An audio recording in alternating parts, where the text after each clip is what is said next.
Explore thousands of vehicles today at goauto.ca. From the first pitch to the final out, catch Toronto Blue Jays baseball games live right here. Don't miss a moment of Blue Jays baseball this season. Sports 1440 is proud to be the home of Blue Jays baseball. Listen up, friends. Operation Pizza is a go at Papa John's. They're introducing new personal pizzas just in time to celebrate the premiere of Toy Story 5. These adventure-sized pies come in new exciting flavors like Sheriff's Roundup, Space Rangeroni, and Reach for the Pie. Or take your personal pizza to infinity and beyond by creating your own flavor just for you. Order 2 or more with Papa Pairings and get yours for only $9.99 each. New personal pizzas are ready for takeoff. See Disney and Pixar's Toy Story 5 in theaters June 19th. Attention Alberta construction pros. For over 50 years, Jaffa Equipment Rentals has been your go-to for top-notch equipment and stellar service. Whether you need rentals or expert maintenance, we've got you covered. Stop by our Edmonton or Calgary locations today. I'm Colin Livingston, president of Cantork. Cantork has always been a forward-thinking company, but now that we've turned 25, I can't help but take a minute to take a look back. Thank you to everyone that's been with us along the way. With Play Alberta, backing the home team goes beyond the bets. That's because your picks have provincial impact. Play Alberta is the only app in the province that puts all revenue directly back into supporting programs and services that Albertans rely on every day. By investing in the General Revenue Fund, every play, bet, and buy made on Play Alberta helps make a difference across the province. Visit playalberta.ca/Gregor to learn more. That's playalberta.ca/Gregor. Must be 18 plus to play. If you gamble, use your game sense. Here's what you need to know about Lux Windows. We work hard. We come in early, we stay late, we go above and beyond, and then we go a little further. Not for awards or a pat on the back. We work hard so that choosing our windows and doors is an easy decision for you. It's the Alberta way. It's the Lux way. Everything we are is windows and doors. A company born and bred and made in Alberta. Photographers, start your cameras. Vision Credit Union's annual photo contest is back. We're asking you to show us the people, places, and moments that made you glad you chose this rural life. Maybe it's the view from your farm, a walk down Main Street, neighbors pitching in, a weekend at the rodeo, or a sunset down a back road. Share your photo to show why life in rural Alberta is a choice worth celebrating. Enter and vote at whatsyourshare.ca. Tomorrow.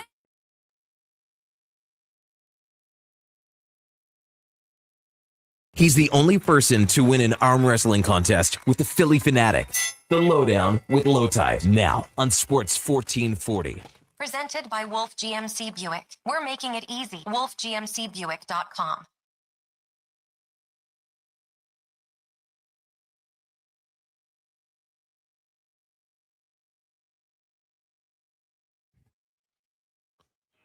Welcome to the Lowdown. It's Twang Tuesday. Oilers on cap room. USA ousted by Belgium in the World Cup. Elks have a big home game tomorrow night, and those Blue Jays blow. Lowdown with Lowetide brought to you by Wolf GMC Buick on Sports 1440 and YouTube. Get 0% financing for up to 72 months on select new 2026 Sierra 1500 models. Visit wolfgmcbuick.com. Aside from being on Sports 1440 and YouTube, we're delighted to be live on iHeartRadio, Radio Player Canada, and sports1440.ca. Our headliner of the day, Sean Bell, who will be our brand new Tuesday guest. Every Tuesday, we'll have Sean on the radio, talk to him 1 o'clock about those Edmonton Oilers mostly, although I think we're probably going to talk about the offer sheet to Leo Carlson by Philadelphia to the Anaheim Ducks Center, because that's what everybody wants to talk about. It may change the world as we know it in the NHL. That's all coming up at 1 o'clock today. After the show, we're available on Apple and Spotify podcast. We tweeted out on X as well. On Twitter, we're at Lowetide. There's an E in the middle. Declan Krueger, there's a U in the middle. Jay Fenwick 04, there's a W in the middle. And Donovan Paulson. You can text us anytime at 833-401-1440. That's 833-401-1440. And of course, we're talking about the Oilers, World Cup, Jays, and more. It's all straight ahead. First, though, the introductions. If he were an animal, he would be an otter. He loves fun, laying in the sun, is an expert swimmer, and he enjoys, like otters, eating fish, crustaceans like crayfish and crabs, mollusks, frogs, and occasionally small mammals or birds. Ladies and gentlemen, it's Josh Fenwick. Josh Fenwick, everybody. I've never eaten a frog a day in my life, I don't think. I had alligator once, though. It was good. I think frogs' legs are a delicacy, are they? not? I believe they are. And you can put them in the frying pan, and then if you put salt on them while they're cooking, they start jumping. Fun fact. There you go. If he came from the animal kingdom, it would be the black-footed cat, the most successful solo hunter in the world, boasting a staggering 60% kill rate. Two of us would be dead now. Ladies and gentlemen, it's Donovan Paulson. Donovan Paulson, everybody. That was a great one. You like that one? I quite like that one. 60% kill rate. I thought you'd like it. I did. I would be very successful if I was to go out there and stalk my prey.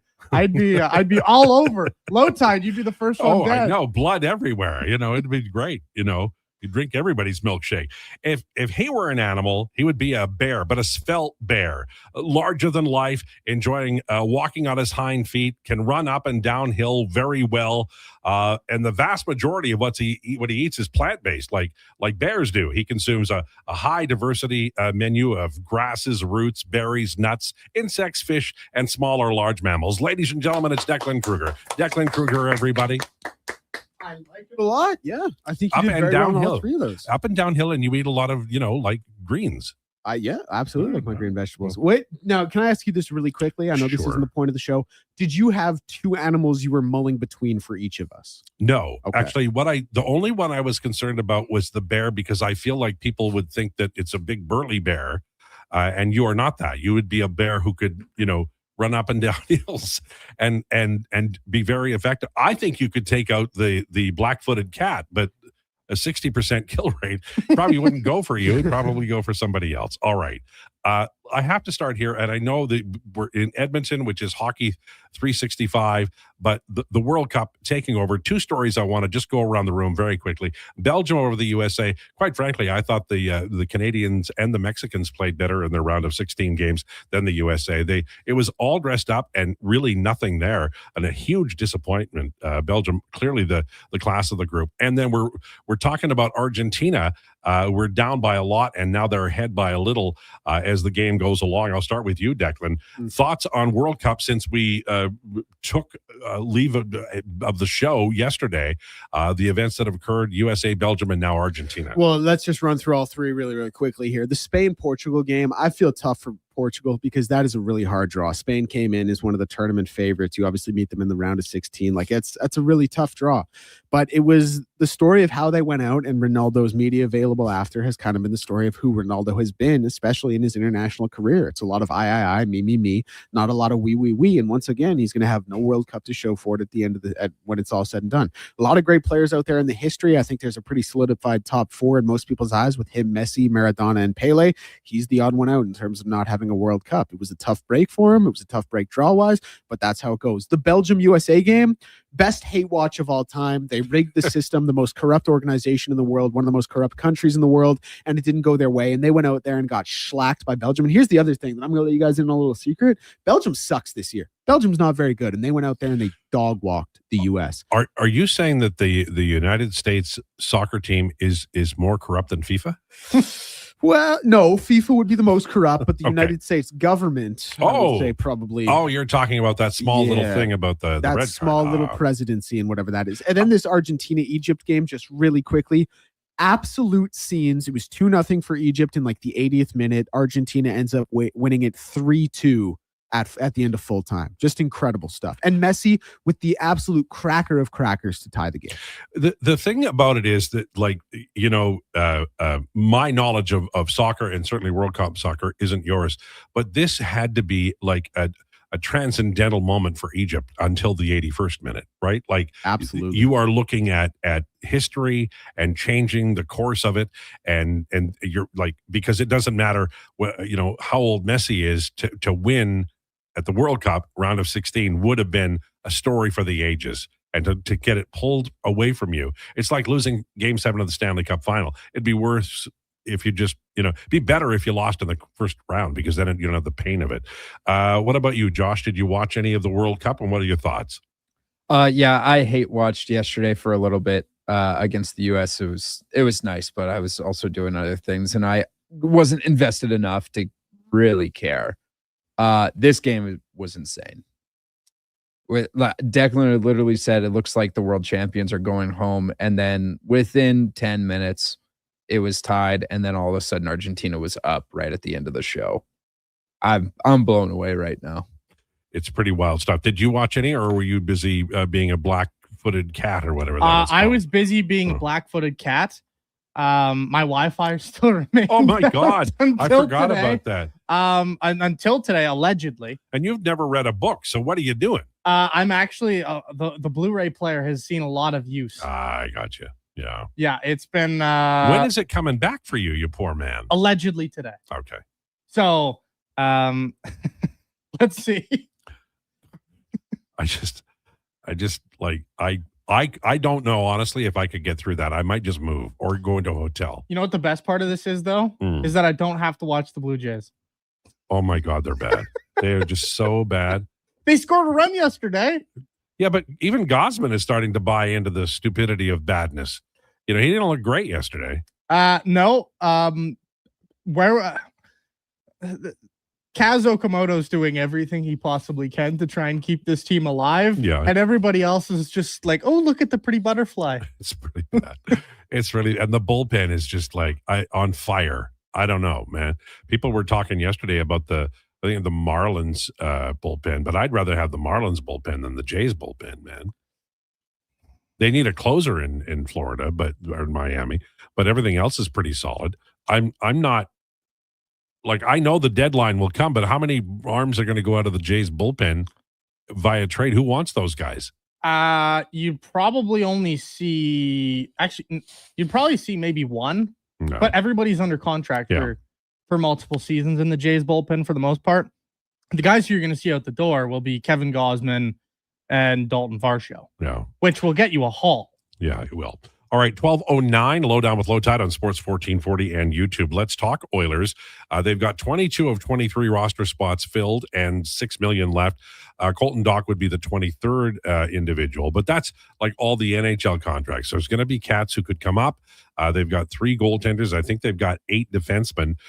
So there's going to be a cull if based on the guys who are well known with NHL contracts. I'll start with you, Donovan. Who do you think won't make this team among the group that we're talking about that are on Puckpedia as roster players? It's the obvious one is Spencer Stastny. Over Matthias Janmark? Well, on the back end, for me, it's Spencer Stastny. On the forward groups, it's probably Matthias Janmark or Matthew Joseph. Okay. I think Matthew Joseph makes the team. I do too, but whoever has a worse camp, it's right. To the moon. All right, Declan, who is there anybody that we've mentioned Stastny and Janmark? Do you concur, or is there a different name? No, it's Matthias Janmark for me. We actually talked about this pretty well and good on Fantasy Frenzy. I do agree with Donovan, though, on the back end, it's absolutely Spencer Stastny as well. And Josh, who is just in love with the new defenseman down in Calgary, signing a new contract, Mr. Nemec. Do you have a moment to talk about the Oilers? Sure, I do. Matthias Janmark, get him off the roster immediately. And yeah, I guess I can agree with Spencer Stastny as well. Apologies for the boring radio at this point. No, it's okay. But at least we're on the radio. It's your boy, Simone Nemec. Yeah, what a deal. What a deal. Okay, buddy. Do you like looking back, because New Jersey's run by Sonny Mata, who's a brilliant analytics guy. Yeah. Do you think he made a mistake trading Nemec? Yes, I do. Yeah. I believe there's 2 crops on Simone Nemec, if you haven't figured out yet as a Oilers fan or an NHL fan. There's the I firmly believe in this player and this guy's junk.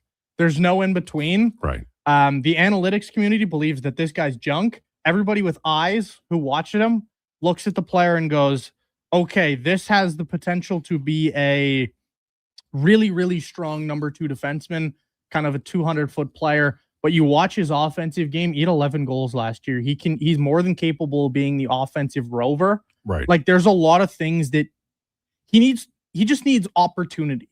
He didn't get the opportunity in Jersey last year. I'm all over Simone Nemec. I think that's going to be I don't think he's going to be a number 1 defenseman. I think he's more than capable of being a number 2. And the money, I mean, it might look big, but in the new world order, it's not that much. No, compared to Pavel Mintyukov, give me Nemec all day of the week. I don't like Mintyukov at all. Like, I think that's a absolute capped ceiling as the number 3 defenseman.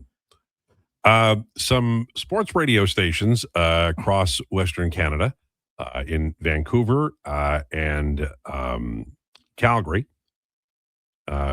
And actually, there's more stations in Calgary than just and in Vancouver than just the sports stations. And one in Halifax and one in Kitchener have been closed today. And so we'll just take a moment to tell our friends at those various radio stations we're thinking of them. It's a brilliant business, but it's sometimes cruel. And today is one of those days. My hope for you as you land on your feet, I can tell you that there are people like Jason Krueger who have picked up the mantle and are doing great work independently, I guess I'll say. So hopefully that happens for Vancouver and Calgary in the months to come. But I think all of us in this room can relate to how those folks will feel today. And we'd be remiss if we didn't say we're thinking of you and our thoughts are with you today across those radio stations. I have Sean Bell coming up at 1:00 today, and I'm going to ask Sean about various things, including the Oilers and the moves they've made, also the offer sheets. But he's Sean Bell. He's a well-known guy, first-round draft pick, played in the National Hockey League. And anything that you'd like me to ask Sean Bell today? You know, I thought of feats of strength with Eddie. Yeah. You know, like they could skate, they could race on ice, and then they could line up, you know, over a football. But I think that would come out as a tie. And then the third we thought would be, instead of feats of strength, maybe trivia. Any thoughts on what Sean Bell would be good at trivia-wise, aside from hockey players he played with? Because I'm assuming he'd be really good at that. Oh yeah, he'd be really good at that, I would assume. All former athletes are usually pretty good at former teammates. But man, I don't know. I mean, this is your first show with Bellsy. So any inside info you can give me? Anything that I can use against him or for him? I mean, you can ask him what it's like to be born with the silver spoon. Oh, sure. Like Sean Brown, former first round pick. Yeah, I'm going to ask him that. I'm going to, hey, I'd like to piss you off in our first conversation. Let's go ahead with that. How much of the original signing bonus do you have? Exactly. Or did you blow it? How financially responsible were you as a former first round pick, or were you? And I say blowing that all your money. I say that as somebody who would not be alive if I signed like a $2 million bonus when I was 19 years old. Oh yeah, I would have spent all of it on a Lambo. It's real. What about you, Declan? What would you have spent your $2 million signing bonus on? Oh man, well, first of all, Donovan nailed it with the Lambo. Man, like so. If I was an athlete and I got a $2 million signing bonus, it's such a boring answer, but I think my parents would basically sit me down and be like, you are an idiot. You've always been an idiot. We are getting you a financial advisor. And I would let them handle it. But if I'm putting a little bit of a fun spin on it, I have always wanted a Hellcat. Yeah. So I would get a Hellcat. Now imagine you signed a $90 million deal at the age of 23. I would be at the bottom of the ocean in the Maldives. Yeah, that's a go. That's the honest answer. And if you're looking for a financial advisor, there's probably about 70 driving around town right now going, oh yeah, I'm there to help you. All waiting to rob me. Not every financial advisor is a robber, just so you know. Only about that's 20% the tax of them. man. Oh, come on, you guys. Financial advisors are good people. No, Tim Duncan very famously had a story where his financial advisor robbed him out of like $21 million over his NBA career. Mm-hmm. And that was Tim Duncan. You know what I mean? Like he's always been a smart level-headed guy. Who was the NHL defenseman whose parents ripped him off for a bunch? Oh, geez. That was it Jack Johnson? Yes. I think so, yes. Yeah. And then there was one this summer too, wasn't there?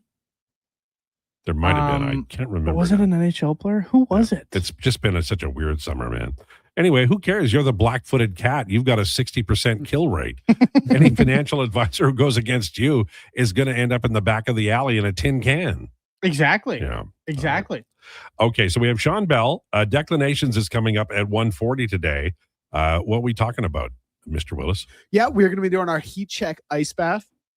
We can also gauge how that segment plays out for everyone here in the room. I want to do something that's mutually agreeable. Mackenzie suggested it while she was on her internship. I'm always open to changing it. Oh, I like it. I think we all get to express ourselves. Yeah, I like it as well. And I think there's a lot to talk about going on right now in the world of sports. So that will be the declamations. I have a question for you. It's actually a favor I'm going to ask of you. In our next segment, which is rumors, do you mind popping in for a couple of minutes and just helping us preview the Elks game on Thursday night? Yeah. You didn't have to ask that. Well, I know, but sometimes you get busy, and I want to respect your time and your opportunity to daydream during the program. No, it's Twang I got Tuesday. big dreams, Lowetide. It's Twang Tuesday. Do we have a Twang? I know we had a banger country song to start the show. Do we have another one coming up? Or You know what? We are going to have. There's actually a country song I've been listening to on my own volition recently. So we will have that coming out of the break. All right. Looking forward to it. Lowdown with Lowetide, brought to you by Wolf GMC Buick. 60 years ago, we started selling trucks as Western GMC Buick. Today, we are Wolf GMC Buick. We're still located on the corner of 184th Street and Stony Plain Road with the same ownership for over 2 decades. Our customers have trusted our family-owned, community-driven business, and for that, we are thankful. If you're looking for a truck or SUV, pop in and one of our seasoned professionals will get you a great deal, hassle-free. Come trust our team at Wolf GMC Buick. Wolf GMC Buick. We're making it easy. Thinking of growing your business? In partnership with Prairie's Can, the Alberta Chambers of Commerce is helping businesses explore new opportunities, new markets, and build connections through organized trade missions across Canada. Find the right mission for you at abchamber.ca/trade missions. Mr. Rooter has deja vu. Mr. Rooter has deja vu. The bathroom is right over there, Mr. Rooter. Thank you, good sir. Wait, I swear I've plunged this toilet before. It was clogged with a snow globe. Am I living in a time loop? Oh, good. It's just a voodoo doll that looks exactly like me. Whew, what a relief. For a plumbing experience you'll want to relive, call Mr. Rooter. Kickoff is coming July 9th. Elks, Red Blacks at Play Alberta Field at Commonwealth Stadium.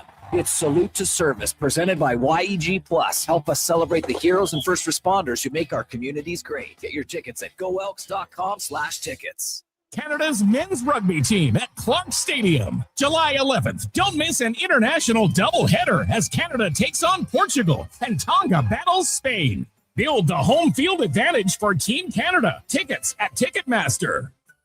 Support your bones so you can stay active this summer. For the month of July, all CanPrev brand magnesium and collagen supplements are 15% off regular price. Only at Vitality Health Foods, where customer appreciation is the first Tuesday and Wednesday of every month. Photographers, start your cameras. Vision Credit Union's annual photo contest is back. We're asking you to show us the people, places, and moments that made you glad you chose this rural life. Maybe it's the view from your farm, a walk down Main Street, neighbors pitching in, a weekend at the rodeo, or a sunset down a back road. Share your photo to show why life in rural Alberta is a choice worth celebrating. Enter and vote at whatsyourshare.ca.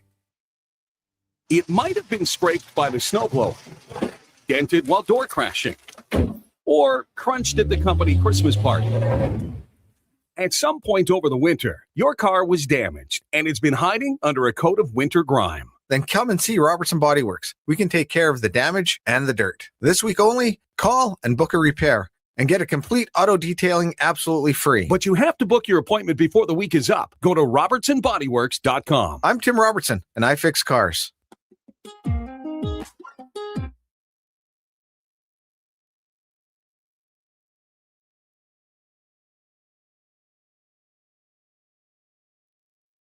Here's the Lowdown with Lowetide on Sports 1440. Presented by Wolf GMC Buick. We're making it easy. WolfGMCBuick.com.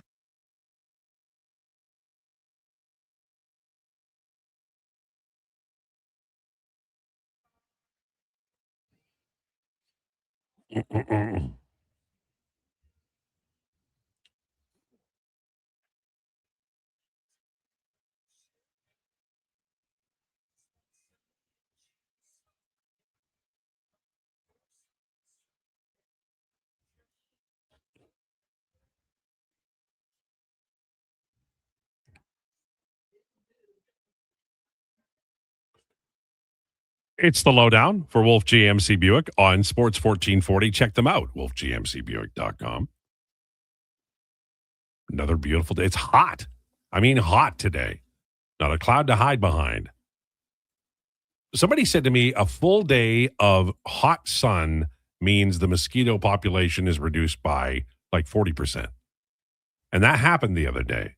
So if we get another hot day, that would mean there's like 20% of what we had a week ago, which means that some of us can go outside. Not many, but some. What a wild, wild year it's been for mosquitoes. Time for Rumors, brought to you by Harley-Davidson of Edmonton. It's riding season. Harley-Davidson of Edmonton has your next bike waiting. Huge selection of new and pre-owned, plus test rides available. Locally owned, operated since 1980. They're right on the Yellowhead Trail or at hdedmonton.com. They are good people with fantastic motorbikes and accessories and paraphernalia. Check them out. All right. Few things. Let's start with the Argentina win over Egypt 3-2. How many European teams and how many South American teams have made it through? In my brain part, I think it's all them. No, the only South American team through is Argentina into the quarters. For European teams, you have Spain, you have England, you have France, Belgium, and then African nations, you have Morocco, and then we still have 2 games left to be decided. Right. Okay. So we're talking, once again, a large group of Euro teams. Yes. Which is why the Euro is so interesting. Okay. I think it was always going to break that way. Sure. You bet. Absolutely. And it's just one game. Switzerland and Colombia is the last one. And I think Brazil is a little bit of a surprise. Germany is a little bit of surprise that they're out. Is that the list, or is there more? Those 2 for sure. You could throw Portugal in there, right, based on who they were, but them losing to Spain was not a shock. Right. And Italy, come on. You got to get there next time. Come on, for crying out loud. It's a national shame for Italy. Lots of things coming out about the Darnell Nurse trade. We kind of knew that the Boston Bruins were in on it, and they had a deal. Zadorov didn't give the green light on the trade, so he blocked the trade. And then apparently San Jose, and I don't know where I read it, and I apologize for not giving a source, but I will find it if you make me. Apparently the Sharks had their choice between Nurse and Riley, and they went with Nurse. Well, Nurse is just a better player. He is, and he's going to age better, so there is that. Speaking of the Toronto Maple Leafs, they're adding Daniel Alfredson to the coaching staff, which, maybe it's just a giant, ha-ha to the Ottawa Senators, but I like it. I like it as an idea. Always liked Alfredson. It means the Swedish connection is working, Sundin and Alfredson in Toronto, and we'll see how that goes. I have, I rarely say anything nice about the Maple Leafs, and I did earlier this week, so I'll try to cut back. But it's at least interesting, and at this time of the year, something that we're looking forward to. Has the Giroux contract with Ottawa been signed? Yeah. Okay, and it's like a weird one, right? Like there's like a $5 million bonus and a $2 million. So what it is $2 million straight up. Yeah. For the season. But then there's obviously the signing bonuses in there, which are it's some weird bonuses. There's bonuses for it's 1.5 for 10 games played, 500,000 for 40 games played, and then 500,000 for each conference final and Stanley Cup. Yeah. So it is the potential to be 5 million. I'd expect it to be more along the lines of 4 million. Yeah, that sounds about right. The Edmonton Elks are tied for first place with the Saskatchewan Roughriders in the West. It's early season, 3-1.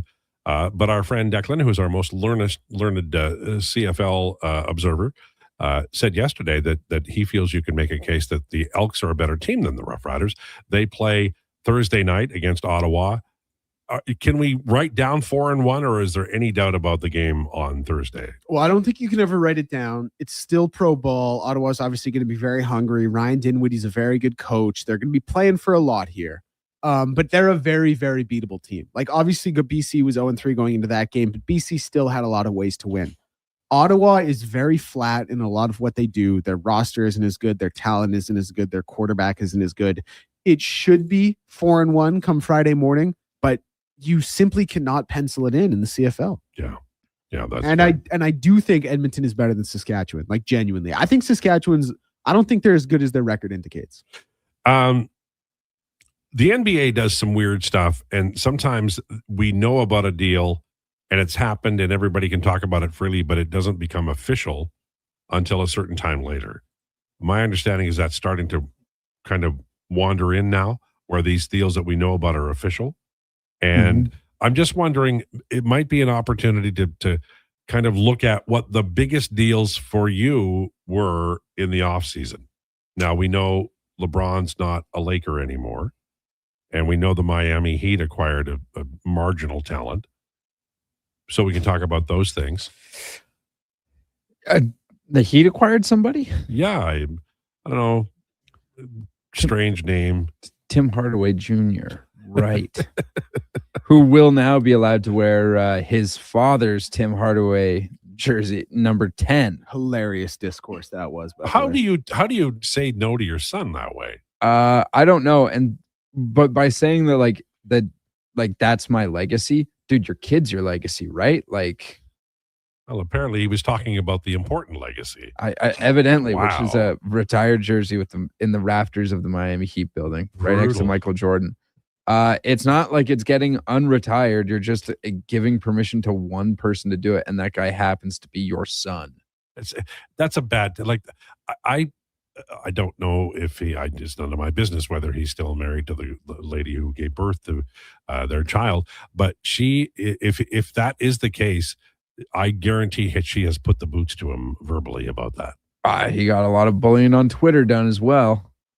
But yeah, anyways, the Giannis deal, obviously, I think this is the offseason of trades. I, for whatever reason, cannot think if there was a huge free agent signing. I don't think there was. Right, Deck? No, I didn't think so. But all these things blend together when you're worrying about two different off seasons and all the trades and all the everything, and specifically how crazy the NHL has been. I would ask you, because I felt like Declan's Miami Heat word bubble last winter was less than in previous years, but I have a feeling it's making a huge comeback this coming year based on one transaction. Would that be fair? We'll see. I mean, the spacing for that team is going to be atrocious, is the word I needed to find. It is not going to be good. They got a lot of guys there that can't shoot. They gave up their most consistent shooter in the trade for Giannis, and Norm Powell left. So Tim Hardaway Jr., man, you just start shooting the skin off the ball, I guess. So I think there's going to be issues with that there. Obviously, we had the huge Kawhi deal.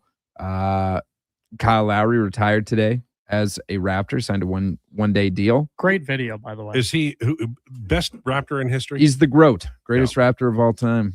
Yeah. And then obviously like the discourse of, Kawhi Leonard was a great Raptor, is a great Raptor now. Kyle Lowry is getting a statue outside. Yeah. And like I said this on Tom's show this morning, which was, of all the athletes currently in Toronto, he is the most deserving out of all of them. Is Tom going to do okay in the morning show? Like, is he? He's doing great. Showing He's up crushing on it. time? Yeah, yeah. No? All right. Because I don't worry about him, but I always want to hear good reports about him. Yeah, no, he's crushing it. He's doing fantastic stuff already. He does this. 2 days in. He does this thing that it's called prep, which I don't know. I haven't really heard of it, but I understand that it can work for people. All right, Baker Mayfield is in the Bucks. Is it? They're just they're a little ways apart on the signing of an extension. Because when a quarterback is like, you just sign that guy, because how many teams in the NFL? 32. And there's 15 quarterbacks? Something like that, yeah. And Jameis Winston. He is evolved to beyond a quarterback. That guy, that is the greatest show on turf right there. He has ascended to the space station. He's so big. I always get a little afraid when quarterbacks and their team aren't like Close. together this late in the, because tell me honestly, I want a show of hands or a yes. How many of you jack-o'-lanterns are already looking at your fantasy football team and starting to make some notes and maybe lists? Be honest. Did we not start right after the Super Bowl? I don't know. I actually haven't at all. What about you? Oh, I got booted from my fantasy league. That was my punishment. What 2 years ago. For what? What did you do? Well, so I didn't win, but I didn't lose. But the thing we did was that the winner got to kick out a player from the league. And you were the one. And I was the one because I had the most points scored. I just also happened to have the most points scored against.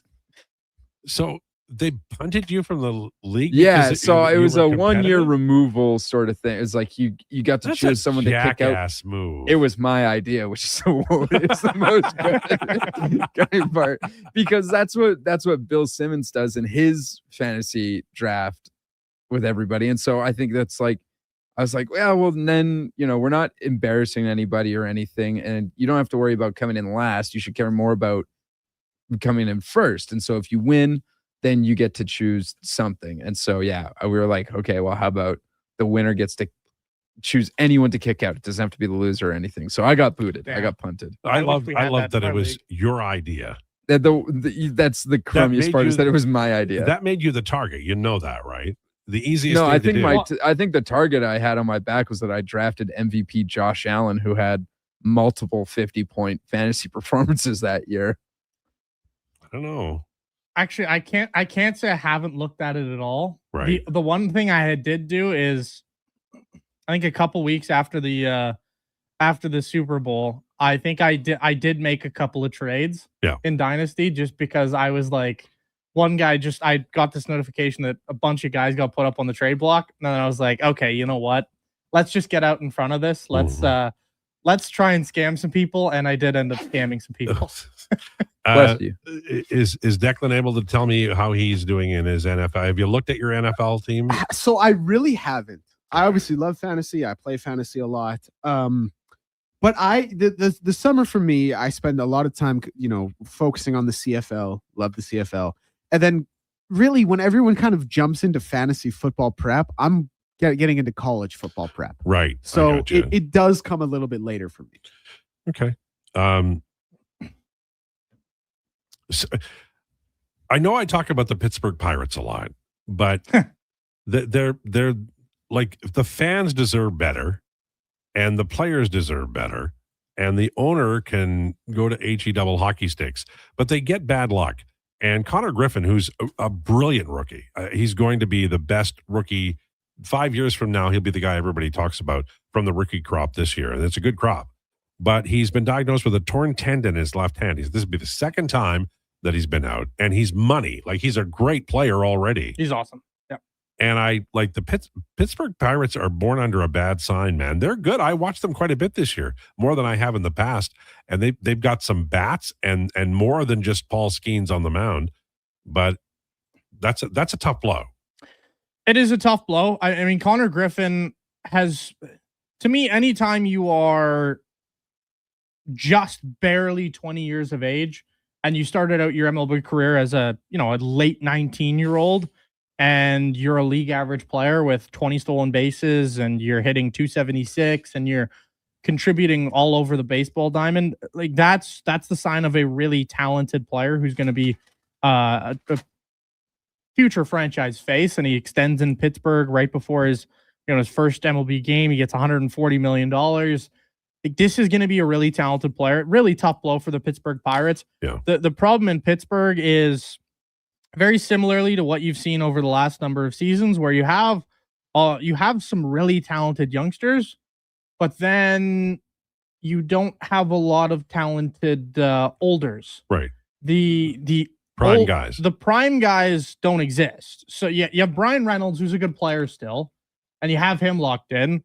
But then all your kind of off-season moves have really done nothing. Like, you signed Marcell Ozuna to be a DH for you, and Marcell Ozuna, I don't know if you've looked at his stats on the season Tide, but it's ugly. I didn't even know he's still in the league. Honest to God. Oh, yeah. He's still playing for the Pittsburgh Pirates. He's hitting .202 and has 7 homers. Oh, dear. That's a bad batting average even in today's baseball. It's pretty pathetic. Marcell Ozuna is, quick math dictates he is 33% worse than league average hitter.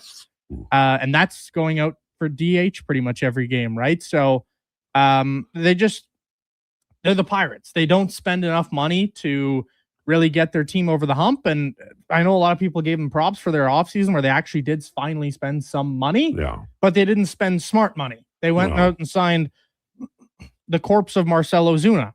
And they went out and signed. I like Ryan O'Hearn. Yeah, but you could get Rowdy Tellez in there. He just signed a minor league deal with the Braves. He probably would be better than Ozuna at this point. Well, of course, but now you signed Marcell Ozuna for I think like $12 million, and you've just because he's worth $12 million. Let's just continue to roll him out there. We got to get value for money. Yeah, Jordan says Tom does prep, and you have preparation age. That's very nice. Very nice, Jordan. Telling you. All right, it's 12:37. We have Sean Bell coming up at 1 o'clock today. We have lots of your texts we haven't gotten to yet. We will do that. Just very quickly, I'm hoping Declan can give us an update. Once again, there's one final game in the round of 16 in the World Cup, and it's coming up. And then who is through? As the bracket stands right now, in the quarterfinals, you will have France and Morocco, Spain and Belgium, Norway and England, and Argentina will play the winner of Switzerland and Colombia, which will go at 2 o'clock today. All right. Thanks so much for that. I appreciate it. All right. On the way, more of your comments. And we have Sean Bell at 1 o'clock. This is the Lowdown with Lowetide on Sports 1440 and YouTube, brought to you by Wolf GMC Buick. A brand with Fusion Promo Marketing. Fusion is your trusted partner for all things branded merch and apparel. Thousands of products perfect for businesses, sports teams, and corporate events. Fusion with a Z. Promomarketing.ca. You don't just need property services, you need problems handled. HireGood provides cleanup, debris removal, site monitoring, and safety attendance across Edmonton. We reduce issues on your property, keep spaces safe, and take pressure off your team. We resolve real problems for businesses while creating real impact because our team is built on second chances and they show up every day ready to prove it. Visit hiregood.ca or call and mention Jason Krueger for a first-time discount. HireGood. Stable jobs create stable lives. Whether you're a craft beer connoisseur or more of a wine aficionado, there's always something new to discover at Sherbrooke Liquor, a unique, family-owned, independent liquor store. The selection? Incredible. The non-alcohol section is also very impressive. Sherbrooke Liquor, expert, knowledgeable staff with a passion for unique finds. More than just a liquor store, we're a community. Alberta's best, the one and only Sherbrooke Liquor. Wine, spirits, and oodles of beer. Visit SherbrookeLiquor.com. Are you looking for safe and reliable transportation solutions for your wedding, corporate retreat, or golf trip? Look no further than Silent Rides, Alberta's premier charter bus company. Whether your group is big or small, Silent Rides has you covered. We offer 3 different sizes of units to cater to your needs, and we provide first-class service at affordable rates. Get your quote today. For more information and to request a quote, contact sales at 877-748-0991 or visit silentrides.ca. Do you have neck or back pain? Ever go for treatment hoping for a simple fix only to realize your stubborn spine is basically a science project with attitude? Hey, we get it. And honestly, we're a little sorry because great rehab does take proper experimenting. But at Leading Edge Physiotherapy, we don't just toss exercises into the beaker and hope it doesn't explode. We start with the right diagnosis, then mix hands-on care, precise manual therapy, and evidence-based technology. The formula your body actually needs. Science and skill with gratitude, not attitude. LeadingEdgePhysio.com. It's dollar drink summer at McDonald's. Sip on a refreshing small fountain drink or a small iced coffee for just $1 each plus tax, all summer long. Only at McDonald's. Excludes flavored and cloud iced coffees. At participating Canadian restaurants. Taxes extra. Prices exclude delivery. Tired of the rough ride? Alberta used to be a leader in highway planning and construction, but years of neglect and cuts to maintenance are showing. You can see it, and your vehicle is feeling it. Infrastructure can last for years with a little TLC, but when repairs are deferred, minor issues become major reconstruction. We need action and a reliable capital plan. Contact your MLA and demand stable infrastructure funding. Find out how at fixourroads.com. A message from the Alberta Road Builders and Heavy Construction Association.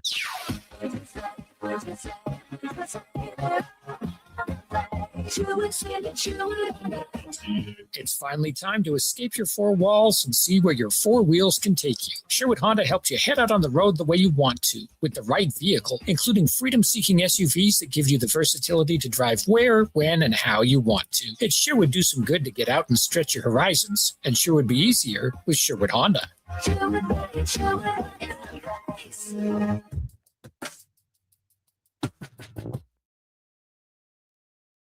Breaking down the fine art of sports, one rep at a time. The Lowdown with Lowetide. Thanks for checking out Sports 1440. Presented by Wolf GMC Buick. We're making it easy. WolfGMCBuick.com.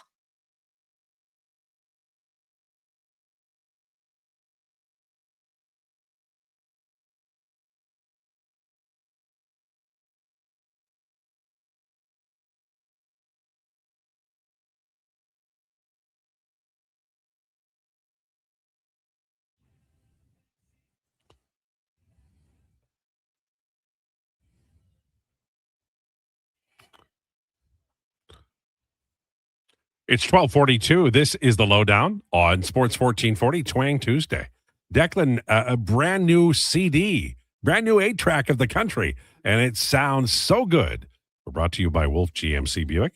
Hanging around until 2 o'clock today. We have the Roundtable today. The Roundtable is me, an old man, and 3 young people in pursuit of my job in my parking stall. Now, the parking stall isn't that big a deal, but the job, pretty cool. If you're betting at home, I would go with Declan, but now that I spilled the beans about Donovan and what he would be if he was a, animal, I think that probably the betting will go a little more in your favor. That's my guess. I think the betting would still go in Dec's favor. Yeah, I agree. But it would be like Josh is an up-and-comer, but he's no love for the otter? He was hired later, so he's got to wait in line. That's sort of how radio works. But I think you've gone from let's say he's 10%, that's 90% left. I think it was 70-20, and now maybe it's 60-30. Now that we know you're a black-footed cat, 60% kill rate. I'm just saying. It's a lot of house mice. It totally is. Now, having said that, and house hippos. Oh, aren't those cool? What a great ad. Oh, I still love that. I'm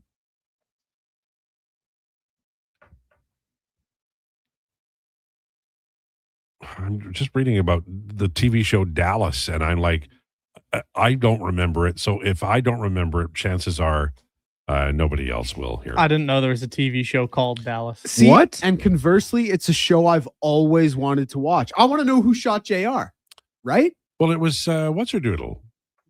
Well, don't spoil it. I don't know. I want to watch it. I'm very serious because it was a huge show in what was it, late 70s, early 80s? Oh my God. I started in 1978. Yeah. I've always wanted to go back and watch it all the way through. I bought and there was a remake allegedly in 2012, I think. Yeah, no, there was. I bought a TV Friday night. Don't remember the year. Would have been in 82. My TV broke, and it was Friday at 6. And I drove madly to Consumers Distributing, and I bought a television, and I went home and I hooked it up, and I got just in time for Dallas. That's how big a show that was. It was a massive show. Dallas. This is the only word that comes to mind is a gutless text from Jordan. What's a house hippo? Sounds like my mother-in-law. That's gutless. Jeez. You ever see those Bob Green interviews? He was Montana Tech. I think he was their head coach at football, and he's legendary for having these interview moments. And so someone had asked him whatever, and he goes, "Oh, it's sort of like seeing your mother-in-law drive off a cliff in a Cadillac. You got mixed feelings." Jeez. Who is the coach who would stop breathing on the sideline? He was a coach, college coach, football coach, Coach Kill, I think his name was. And he'd be coaching, everything's fine, and then he would just fall down, stop breathing. He had some kind of a condition, and they finally had to, he just alarmed people, and so they finally had to have him coach from up in the press box. Am I making this up? What is Does this old anybody man know? talking about? I'm just saying nobody's ever heard this.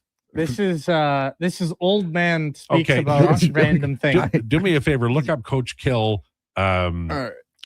breathing issues or something like that. It's got to be out there. This is not research. This is research. I think Sue Ellen shot JR. No, it was the Crosby girl. Mary Crosby was it? Mary Crosby. Former Minnesota and New Mexico State football head coach Jerry Kill is well known there we go. in the sports world for his long public battle with epilepsy. That's it. And So he wouldn't stop breathing. No, Epilepsy but is you fall asleep. He'd No, drop. that's would my have bad. That's seizures on the narcolepsy. side. Yeah. And people got so like upset about it, they finally had to put him into the press box. Almost all of the story I had right. Almost. That's my bad. I just mixed little up epilepsy and different. narcolepsy. Little different than I think how you described it, but people naturally would be a little concerned watching that. Mary Crosby, who played Sue Ellen's sister and JR's sister-in-law, Kristen Shepard, who was having an affair with JR, she shot JR. Lowetide. Did you not? Did you not hear Declan say no I want to watch The the show is 50 years ago. Get over it. You know? God. You know, he sort of cooked you. The Dodgers won the World Series in 81. Breaking news. Come on. No, but man. that's gutless though. That's a little gutless. When I'm like, hey, I want to watch the show, no spoilers, then we're dropping spoilers. If I was like, hey, it's 50 years old, I don't care. Then it's hey man, the one thing. Titanic, it sank. Right. Hate there to you tell go. Okay, but like we're not going to do this, are we? Because there's a difference between historical events and the TV show you haven't seen. Like that goes without saying. Okay, but some would say Maggie Simpson if shot the show Mr. has Burns. been out for like 50 years, some would say it's kind of fair game. Others might say if they said 45 seconds ago, hey, I'm planning to watch the show, no spoilers. Then Some let's people not don't spoil listen it. to the show and they're on the show. But also, if the show's been out for that long and you still haven't watched it, I mean, like, I've had a lot of TV shows to watch. I was getting around to it. Oh, yeah. busy with Love Island. Yeah. You know, by the way, have you seen the promo for Love Island? Yes. There are gorgeous people on that show.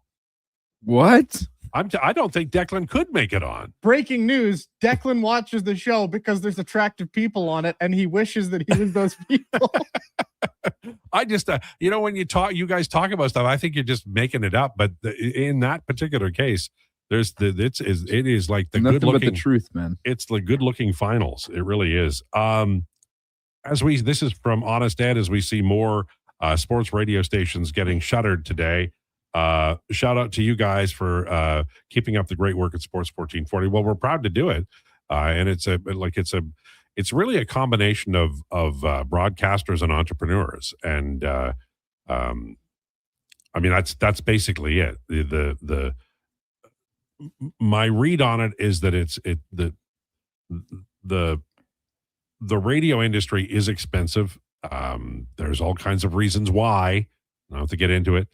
And any station that has talking people is more expensive than a station that can just run music all day. And so a news mountain, that's what we used to call it, a radio station that has news 24/7 or talk shows or radio talk shows that are sports, those are the most expensive ones because of Donovan. And that's why, Yeah, it's so expensive because of me. Donovan, you're the reason the industry is dying. Well, thank you for saying it out loud, Josh. Not Mr. I show up here for 2 hours and probably charge an absolutely asinine. Oh, I'm sure it's occurred to me on a day when a lot of broadcasters are out of business. Lowetide's got a red felt marker around his number and a bullseye on it. I get it. I totally get it. Thanks, Lowetide. Guess I'm not watching the final episode of Dallas tonight. LOL. Northside Adam. It's not the final episode of Dallas. That's the other thing that I'll upset Declan No, about. it was like season 3 or 4. Yeah, they keep going on after that. JR didn't die. He just became more of a titmouse. So, but I think it happened as part of a season finale, right? Yeah, but the one that broke Dallas wasn't JR's shooting. That's not the one that killed the series. It's that Bobby died, and then he came back, and you can't do that. People won't buy it. Not even in like soap opera, nighttime soap opera television. People don't buy that. Speaking of soap operas, spoiler alert: Ross and Rachel, they were sleeping together. It was his hoodie. Yeah. This is actually quite funny. Now the text line. Wait a minute, Ross and Rachel. Yeah, you're right. The text line's now just spoiling events that happen in the show. Don't read the text line, Declan. Except for what Ewell Davis saying, I'm on Declan's side about the spoilers. Greater Man Jay, other sports stations are closing the doors today. We're talking about Dallas. Hilarious. Well, I'll say two things. Number one, and this is going to make you unpopular or make me unpopular with you, and I'm sorry, but Edmonton is a sports-obsessed city and an Oilers-obsessed city. So as much as I love Jason and I'm delighted to work here, a lot of it is you. You drive this station to success because even though you're working, you're also listening to an Oilers show because that's what you are. And so we, in a lot of ways, geographically, we're just lucky because Vancouver, what is the city of Vancouver interested in? The Canucks until they lose 3 games in a row and then they go do something else. Calgary's building towards something, but we don't know when. 2029. I know when. We do know when. I'm sorry. They leaked the script to me a few years early. I just the Calgary one is perplexing to me because you have the final season of the Saddle Dome. And you're just about to get a brand new barn. Right. Like, I just don't understand shutting that. I mean, there's obviously the business side in which we don't know, obviously, but I can tell you, and I would assume you could tell us as well, Tide. It's not about the fact that the sports stations don't make any money, because they make money. Oh, yes. Yeah. It's just about greed from the higher ups. Here's the problem. The problem is that you have to run the radio station as close to the bone as you can. And you have to have brilliant young people who are capable of doing what you folks are all doing. And while you're still in your earlier, lives. Because we work on a dime. Mm-hmm. Well, the money is there, but it's cheap not there talent. for you yet. We're ELC talent. Right. Yeah. One day you've just got to bludgeon me over by the bar and it'll all be better. That said, it is really sad because these are great broadcasters and they're looking for work now, and that sucks. But hopefully there's an entrepreneur like Jason down in the Calgary and the Vancouver area. I mean, if I were a forward-thinking person in one of those two cities, I'd give Jason a call and say, hey, do you mind if I talk to you about your business model? Yeah, that's probably the way to go if you're one of those people. But sad day for those people, for sure. Sad day for those markets as well. I don't know if you saw the public outcry on Twitter. It's tough because that's where you go to for your day, right? Mm-hmm. And you guys aren't even on Flames Twitter. No. Well, no, I mainly saw the Vancouver one. I follow RCN. Who's really RCN is one of the best people to follow on Twitter. I mean, he's not an Oilers fan, but RCN is I've been following him, I think, since I started on Twitter. And I believe I talked to him on HF boards, but maybe I'm wrong. I think he was River Cree Nation then, but I could be mixing up two people. It happens all the time.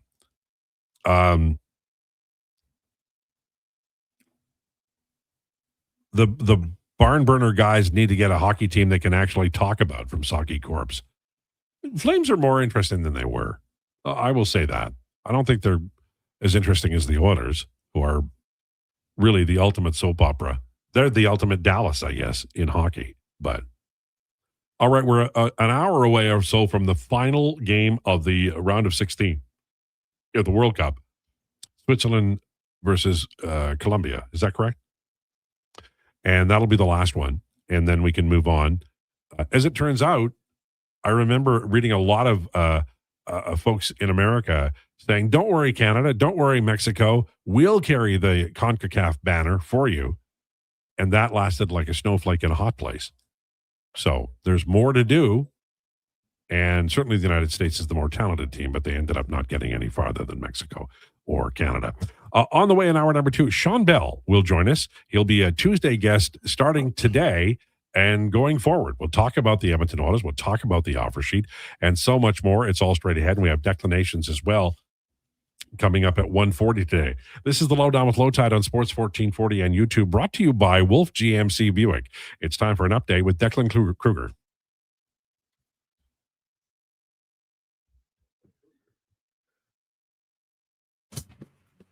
Brought to you by elknation.ca. For the most in-depth double football coverage online, visit elknation.ca. Articles, podcasts, and more. The best green and gold coverage online, elknation.ca. FIFA World Cup final from earlier was Argentina over Egypt 3-2 with their goals coming in the 79th, 83rd, and 92nd minute to win it. In about an hour and 3 minutes time, we will see Switzerland and Colombia. Scores around the majors, Brewers and Cards tied 2-2 in the bottom of the third. That is doubleheader game 1, a makeup from May 5th. The Cubs and the Orioles will be up to 4:35, A's and Tigers at 4:40. And then later on in the day, of course, we will see the Toronto Blue Jays out in San Francisco taking on the Giants. It will be Miles on the mound in that one. Riverhawks also in action out in Nanaimo. That first pitch set to get going in about 8 minutes. And in the sporting world, the Toronto Maple Leafs have hired former Senators rival Daniel Alfredson as an associate coach. Kyle Lowry has retired as a Raptor in a fitting end to his storybook career. And Summer McIntosh has withdrawn from the Canadian filming trial. Elsewhere, Donovan Mitchell has reached a 4-year, $273 million extension with the Cavaliers. I'm Declan Krueger. This is the Sports 1440 Update. 1440, Stingray Radio Station. CKJR broadcasts from West Edmonton Mall and Wetaskiwin. Download the free Stingray music.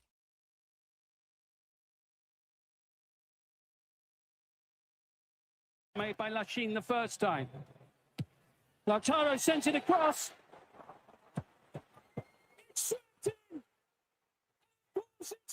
Messi.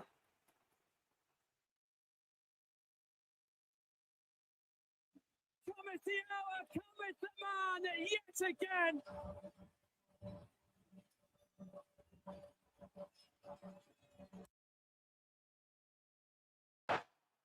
Red shirts racing back as fast as they can.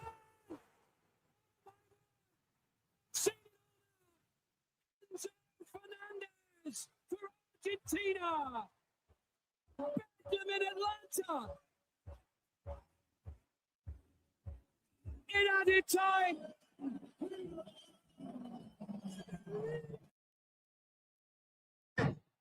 Potentially a dangerous situation for Pulisic, and he's just, they're going to give him some time, but be surprised to make some changes, and Vancouver Whitecap fans will like what they see if Berhalter makes his way onto the pitch, because he's been lively for them in MLS this season and a few seasons.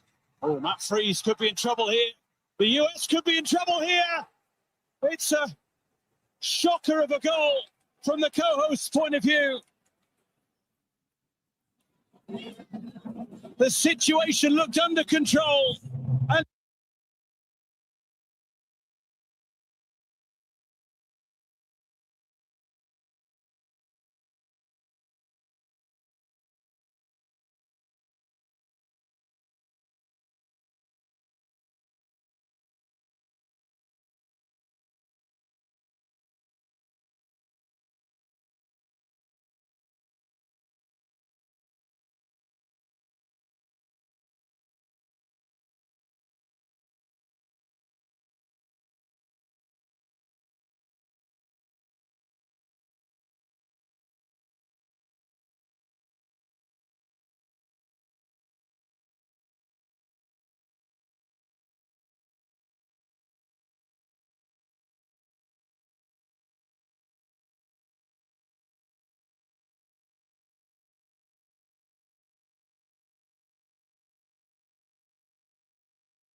From high sticking to breaking down the middle.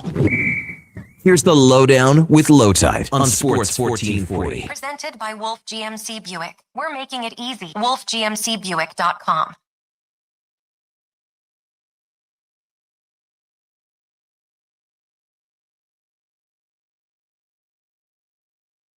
This is the Lowdown on Sports 1440 for Wolf GMC Buick.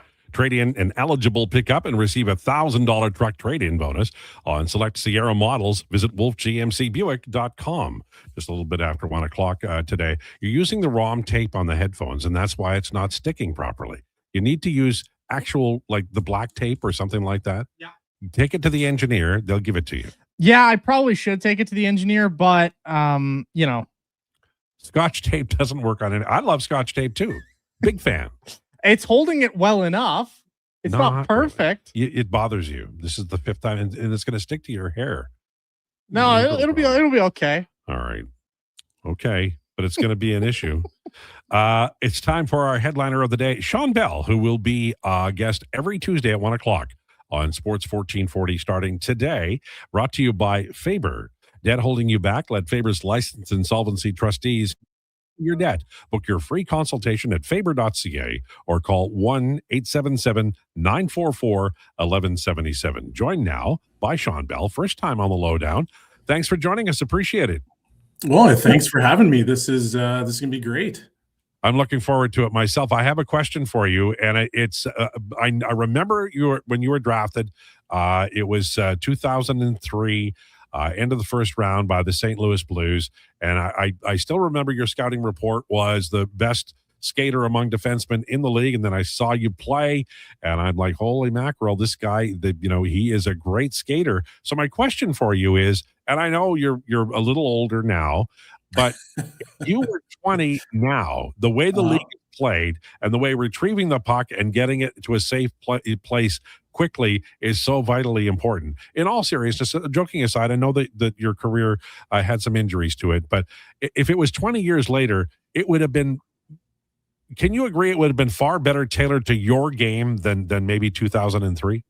Yeah, I think so. I mean, I always felt that I was a little bit ahead of my time in just the sense that, I was always trying to skate with the puck. I was trying to get up in the rush all the time. And, at that time, for whatever odd reason, I ran into a few coaches and that didn't let me cross a red line. So it was always really interesting in the way that they thought the game, and they viewed the way that defensemen should play it. But yeah, I would agree that if it was at this era, I think I'd probably fit in fairly well. I mean, I still play. I still see a lot of these junior kids, these collegiate kids, and I can still skate with them, which is nice to know, at least on my side. Did you know that Dave Keon, when he was with the Hartford Whalers, the young guys would bet him money that they could beat him like down and back, down and back, down and back, and he made a pretty penny doing that. That might be, like kind of like a side thing for you if you wanted to do it. I don't know if I want to do that. Some of those kids can scoot pretty good, and I mean, I'm getting old. My bones are old. My joints are beat up, so I don't know if I want to be a show pony right now. But I mean, like I said, I could probably every now and then that unsuspecting kid that's like, I think I could beat this old guy. And then that's the guy I want to race. So the changing of the coach to Mike Babcock and the signing of Shea and the bringing over Shakir and Connor Murphy re-signing, I feel like there are 8 defensemen now, and 9 if you include Josh Brown, who I think Mike Babcock would value. How 2 questions. Number 1, do you think we'll see a trade of a defenseman for training camp? And number 2, how many defensemen do you think reasonably could push for a job here based on what you're seeing in Edmonton this year? Well, it's a great question. And for me, when I look at their defense, they haven't had this type of depth in quite some time. Have they had higher end guys? Maybe they have, but the depth overall has been something that they've consistently lacked. So when you look at, the back end as of right now, going into training camp, to me, I wouldn't trade anybody. I think it's important to have, that internal competition where now you're going to start to find that best defenseman, the best fit for those particular spots. And teams that always have that internal competition, well, they're the ones that are always a little bit better, right? Guys are constantly pushing for spots, and they're trying to push up the lineup. So, just looking at it right now, I'd be hard pressed to think that they'd want to trade a guy out. First of all, see what you have. See what you have in training camp. See who's, better fit. Does Stastny come in and feel like he's, settled in a little bit more? Has Emberson, finally turned the corner? Mac Medulin, well, what does he do? Like, he skates extremely well. He's a big body. So you have lots of options. And I think if you're the Edmonton Oilers, this is something that you've long craved, is that flexibility on the defensive side, flexibility in your cap. So don't get rid of it yet. Let it be, kind of a positive thing for your lineup, and then go from there. The Oilers have been cash crunched for some time now, and this year it looks like they're going to be able to run 23-man roster. And I think that in the past they had enough injuries, so guys who weren't 100% were playing, and that includes some of the defensemen. When you're playing an NHL season or any season at any level, when you have the seventh defenseman, they end up playing sometimes 50 games, right? How important is that seventh defenseman, just because of injuries and other things that occur during a season? Yeah, they're ultra important, because if you don't have that seventh defenseman that is, an NHL defenseman, and all of a sudden you're bringing up guys from the minors that might not be ready, well, your defense is going to take a hit. And there's always been injuries throughout the game. Every single year, there's always somebody that's injured, and having the depth, on the defensive end in particular is something that every NHL team always craves. I mean, just look at, recent history. All these teams that are fighting for playoff spots, they always go get a depth defenseman. Why? Because if somebody gets hurt, they have the ability to slide that particular player in and kind of solidify what's going on the backside. So to me, it's you got to have 7-8 defensemen that all can play, and then it allows more time for the guys that are the minors to really season, really make sure that they're ready, so that they can then push for those roster spots. Sean Bell, our guest. He'll be a weekly guest every Tuesday at 1 o'clock on the Lowdown with Lowetide. This is his first appearance, and we appreciate his time. I have always read, and you can watch it. I remember Mike Smith, who was a kind of I think a chaotic goalie to play in front of. But we always read about, some goalies are easier to play in front of, or you have to keep the puck to the outside. You have to have the shots come from traditional or expected places. The Oilers have 3 goaltenders, 2 veterans, and 1 younger player. How much of a difference does it make, depending upon the style of the goaltender, how you play, and developing, the skills of the defensive group to match what the goaltender prefers? That's actually an unbelievable question.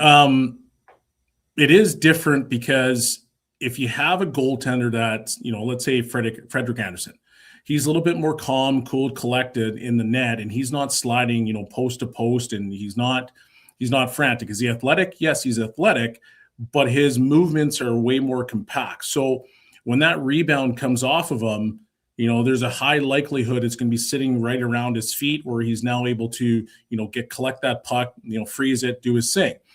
From Jari's perspective, he's a little bit more athletic. Levi's a little bit more athletic. They kind of move all over the ice. And so sometimes that's when, rebounds come flying out. And we've seen that with Jari, is that, he'll make that save, but that thing will get out to the high slot. And then all of a sudden, here comes a second chance. And you, as a defender, you're trying to adjust the way that you're defending players after that shots happen. So I think it is different in the sense that it's different positioning, different reads. Where's the puck going to come off? Is it going to be, right in the crease area where there's minimal rebounds? Is it going to be directed to the corner? Is it going to shoot out to the high slot? And you got to find sticks. It's completely dependent on goaltenders. And I mean, it's even dependent on systems, because I know that some systems, and I'll just give an example. When I played in Sweden, they didn't want you blocking shots. So they always said, go find the forward in front of the net, tie up a stick, allow the goaltender to see it, because we don't want that puck, if, the one time it does happen, to ricochet off your pants and then, go past the goaltender. So it's system dependent, it's goaltender dependent, and you're consistently adjusting what you're doing. Sean Bell, our guest on Sports 1440 and the Lowdown with Lowetide at 1:11. I wanted to ask you about Chris Knobloch rolled his lines and he got McDavid and Draisaitl out there as much as he could. A coach like Craig McTavish would line match, and he'd have one line and one pairing take a severe number of defensive zone starts. Boyd Gordon would be an example from Oilers past. He was always on the ice for the defensive face-offs, and he was very good at it. But from the defensive point of view, is it more difficult if you're rolling lines and pairings, you're always in the game? But if there's a coach who does a specific thing like line matching and using you in the defensive part of the ice, there might be a tendency to maybe not be on the ice from time to time. How much does that impact as the day goes by or the game goes by, when maybe you haven't been out there for a while? Now there's a very important defensive zone face-off, and you got to go out there and make really good ensure that the puck doesn't get past you. I just think that every NHLer or every hockey player wants to have, a consistent role and be on the ice so you can kind of get in the flow of the game. I mean, the flow of the game is the best part of it, because now you're jumping out every, fourth shift as a forward and every third shift as a defenseman, and you're into the game. You've gotten hit, you've made a couple hit, you've made nice passes. But when it gets into that spot where there's tons of penalties and it's a specialty game, or, you're trying to line match because you got to go up against Connor or Leon, well, it just makes your job harder. But the reality of the situation is you have to be a pro, and you got to find a way to be ready every single time you step foot on the ice, because if you don't, they'll just find another guy to do it for you.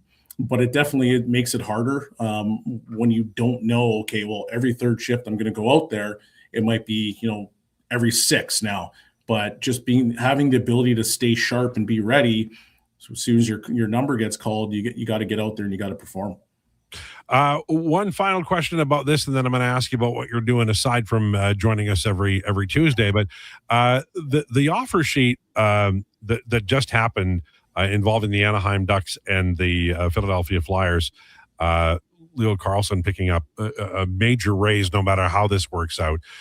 From a fan point of view, is that something that you favor, where younger players now are going to get paid more, or is it something that you feel like maybe these offer sheets are going to change the game in a way that is negative? As a fan, and if I put my fan hat on, I absolutely love this, because it creates so much more action in the summertime. I mean, one of those things that we've seen over the last few years is the summers are always quiet. There's no trades that are happening. There's no offer sheets. And now you see an offer sheet with $18 million. Well, what's that going to do for the Ducks if they decide to accept it? What's it going to do for Philadelphia? Who do you have to unload? And instantaneously, yes, if you're Philly, you've improved your team, but now you're going to have to get rid of somebody because it puts you up against the cap, and vice versa for the Anaheim Ducks. So as a fan, I truly love it, because it adds a little bit of chaos and a little spice into the summertime. But, as a purist of the game, you're probably sitting back and saying, this is probably negative, because, if you're Anaheim, you now don't have the cap space to go out and try to improve your team, because you've just taken the $18 million. You've got to pay Cutter Gauthier. You just paid the defenseman. So now what do you have to do? You're over the cap, and you got to now start to, cut some of those veteran players, and you have maybe players in your lineup that aren't necessarily ready. So, it's a double-edged sword, because it creates so much entertainment, and it's a fun time for the league. And, you see more trades and stuff like that. So from a fan perspective, you're probably going to bring more people in. But from the purist of the game standpoint, you're sitting back saying, man, Anaheim was on the up, and now what's going to happen to them now that they don't have any cap space? So, Sean Bell, we see you on television, we hear you on the radio, and I know that you have 7 Performance, but what does your day amount to? Do you work a lot with kids? Are you on the ice? What does a Sean Bell day look like? That's a loaded question, Lowetide. But yeah, my days, I'm with HC Edmonton. I'm the hub GM / 18U head coach. So, throughout the winter, I'm coaching, I'm doing the GM thing, but I've also got a little side gig called Iron 5 Equipment and Repair. So I'm doing sales there, and it's been fun. Kind of gives me a different perspective, just the hockey world all the time, right? So, busy man, but still have time for these wonderful little segments. Yeah, well, that's good. I mean, when you pull into the driveway, you want to have a full day's work, right? Like that's kind of the deal. So, listen, we're delighted to have you. We truly are. I've got a mountain of questions for you, but I'll stop it at that. And thank you so much. We really appreciate your time. Yeah, no, it's been a pleasure, and looking forward to next Tuesday. All right, there you go. Sean Bell, he'll be on every Tuesday at 1 o'clock, and we'll talk about the NHL, the Oilers specifically, and about, whatever is happening with the organization. And of course, we were lucky to get him today because, man, that defensive unit, these guys are all voting Spencer Stastny off the island. But you notice he said, no, I'd keep them all, go to training camp with all of them. So, well, I think you want to go to training camp with all of them just in case, someone gets banged up here in training or someone, God forbid something happens, right? I think you want to keep all the depth you possibly have. But once that waiver crunch comes in, you're going to lose at least somebody. You are. Right? You could send them down, but you'd rather trade them for a 4th round pick. Of course. Right. Well, I think you're keeping everybody till training camp, but then, something's bound to happen in training camp or a little bit after once we get that waiver crunch. But it's going to be an interesting go. Do you think the Oilers are done? No, I know they're not done. The roster doesn't there's, if at center they need another guy, and I like Owen Michaels and like Josh Szymanski, but I think you could have another NHL player in there, and those guys could start in Bakersfield and then come up, right? You think it's a center? I think that I think they'd like a center. Maybe they want a scoring winger too, but I think a center is they might add 2, but somebody's going out in a trade if they add 2. Yeah, you're not wrong. I just you just want Jake DeBrusk here. Always the Jake DeBrusk.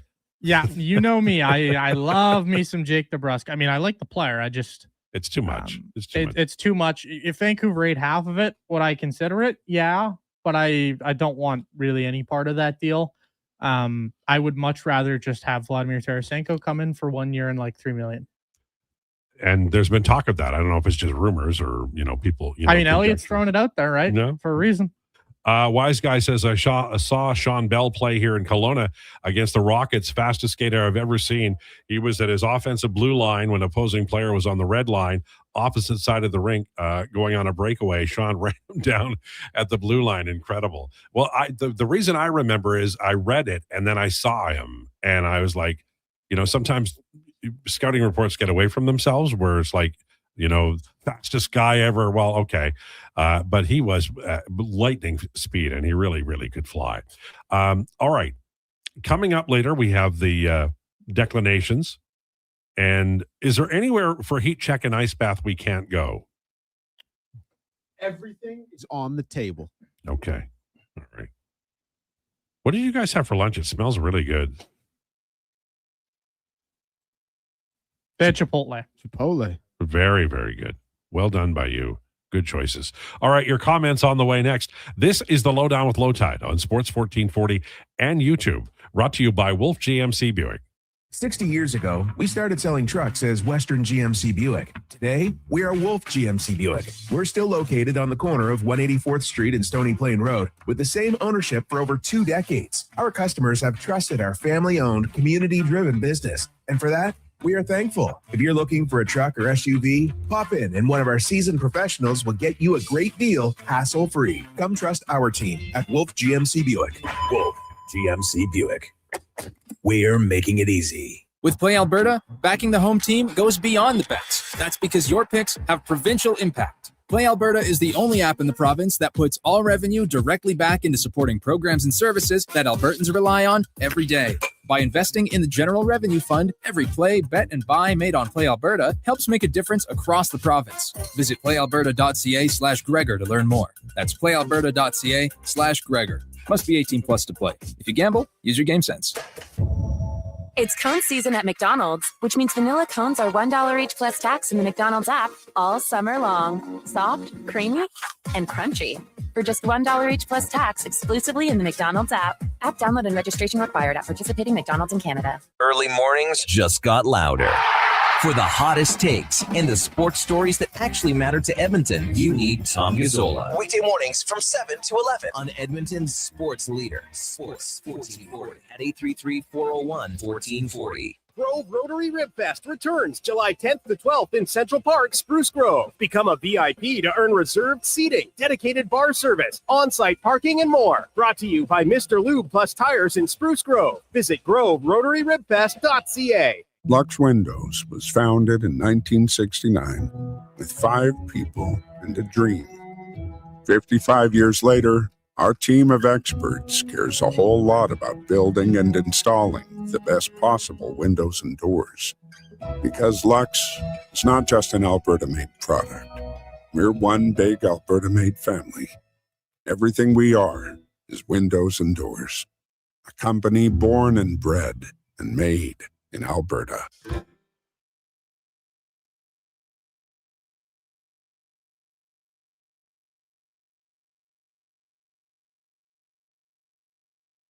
The Lowdown with Lowetide on Sports 1440. Author, musical connoisseur, sports know-it-all.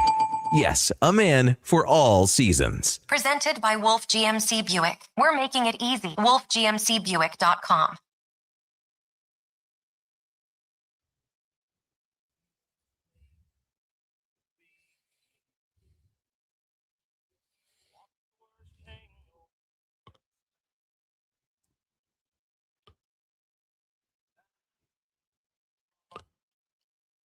It's 1:23. This is the Lowdown on Sports 1440, brought to you by Wolf GMC Buick.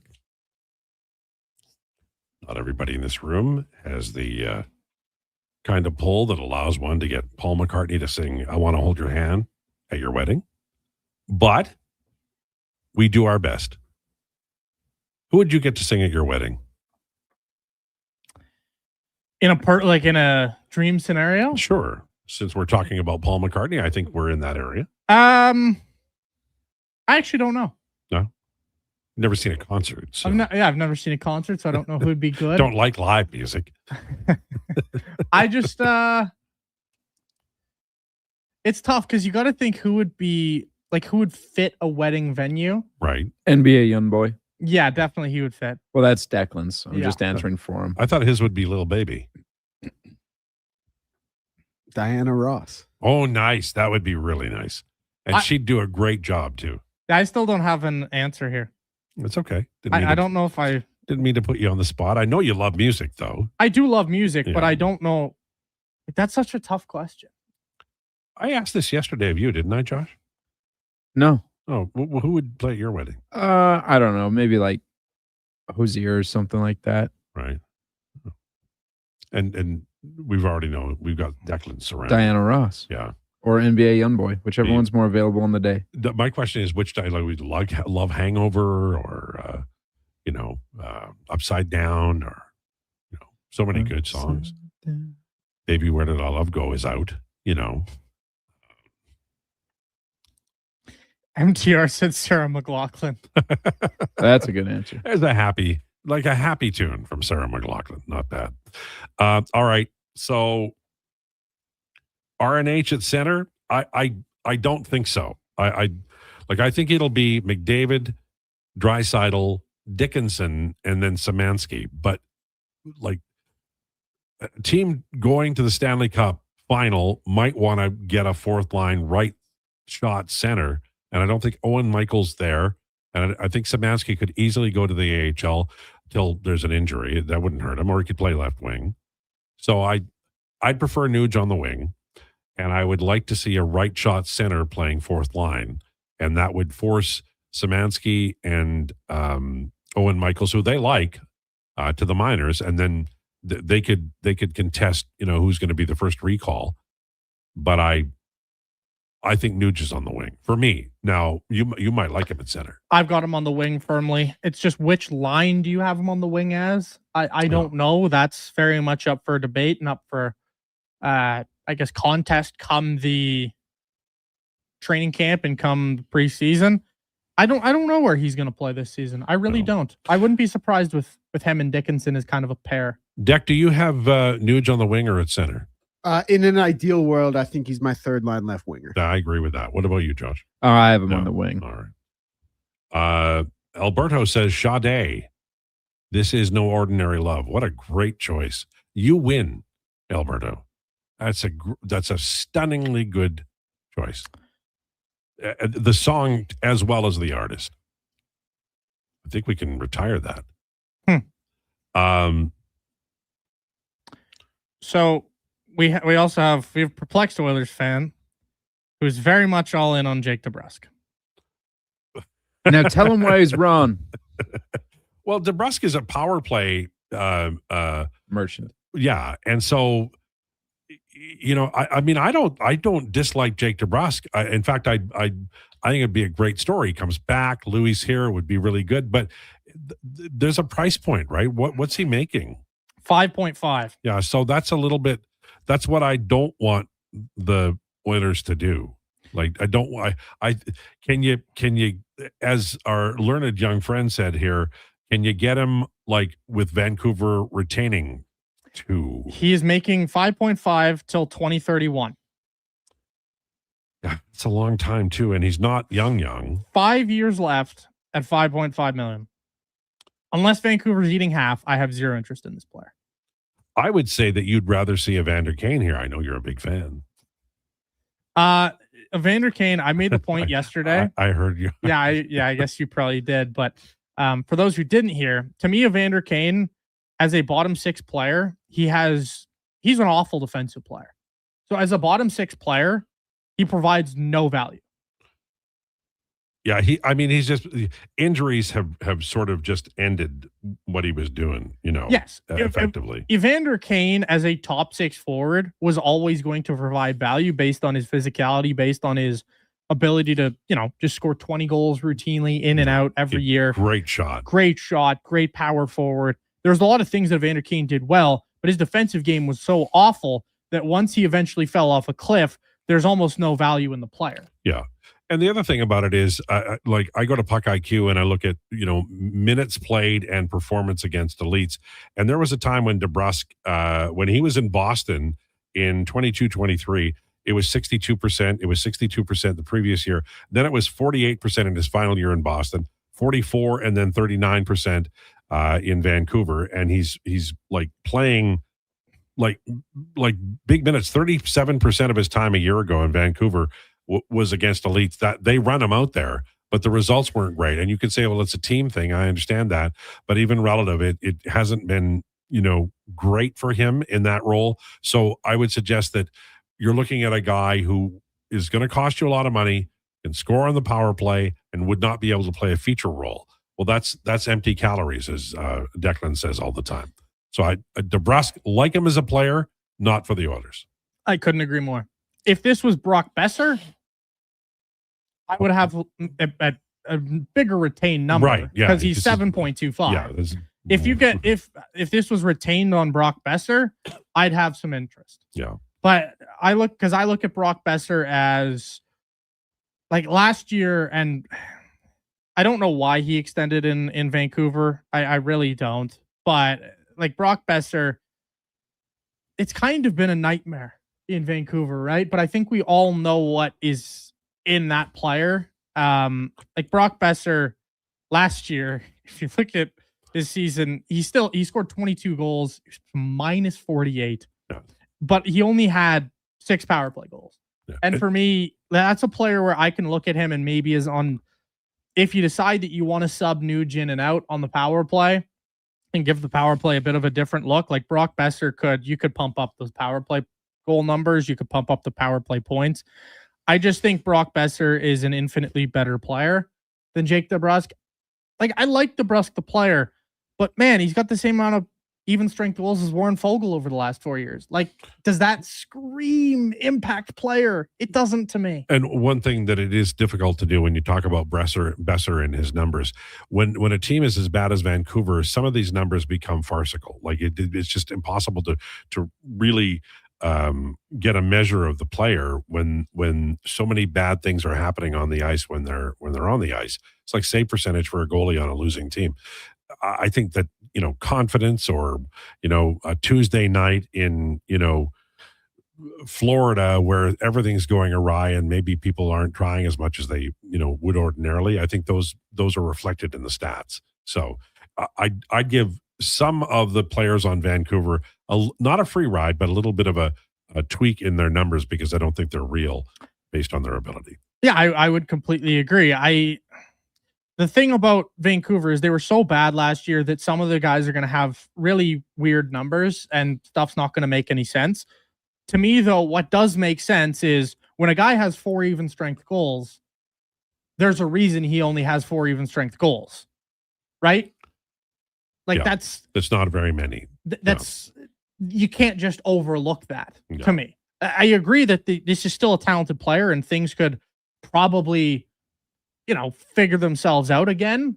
But I'm looking at a player who relative to what's left on that deal, I think you can just find way better options on the free agent market. Like for me, Vladdy Tarasenko had 5 power play goals, 18 at even strength. Yeah. And to me, that's an infinitely easier player to acquire because A, he's still a free agent, and B, you only have to give him probably 1 year and, a limited cap hit. So for those of you who like Jake DeBrusk, I would just say Tarasenko, better shooter. Obviously, the deeper in his career, but this is a player who's still a tank. And you can get him cheaper. You can get him cheaper. It's just, it doesn't make any sense to go for Jake DeBrusk. Bad Captain says, late to the show today. Are we in agreement that Egypt got hosed? I'll defer to Declan on this. I said no personally. The second goal they had there, because a lot of people were talking, it should have been 3-3. The second goal they had there was disallowed. It was called back. VAR checked, and it was a foul on the Argentinian defender, as I forget who stripped the ball. It's tough. I thought it was a clear foul. The Argentinian defender has possession of the ball. He has control, and his foot, he gets stepped on that causes him to lose control. And it's like a bang play. It's an accident, but he had control, and something that's not allowed stripped him of the possession. I think it was the right call.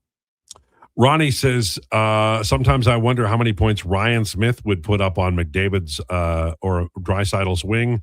Hyman put up like 50 goals, didn't he? He would be so good with another guy. Well, Smith was like the best player on the team at times, and he also was a very rugged guy. He was a great puck passer. Didn't have a great shot, but he could score from in close, a la Zach Hyman. I loved watching Ryan Smith play, and I'd love to see another Oilers player like Ryan Smith. And I don't think it would really matter which you played him with. I mean, he could play. He was a real difference maker, whatever line he was on. I loved watching. One of my all-time favorite Oilers. Do you guys remember him at all? Oh, yeah. No. I remember Ryan Smith.